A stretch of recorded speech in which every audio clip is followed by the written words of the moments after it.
Hujambo na karibu. Sasa tuingie viwanjani. Naitwa Davis Mberia. Timu ya taifa ya raga Kenya Shujaa walipoteza mchuano wao wa ufunguzi kufuatia kichapo cha alama 15 kwa 10 dhidi ya Australia katika mashindano ya raga ya dunia yanayoendelea kule Valladolid, Hispania. Katika mechi ya pili, Shujaa walipoteza pia wakichabangwa kichapo cha hasa alama 14 kwa nunge.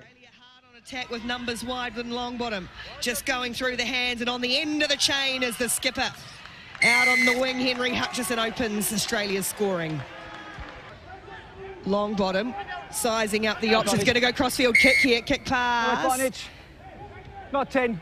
Golden point first score wins as Australia send this deep down long into Kenyan territory.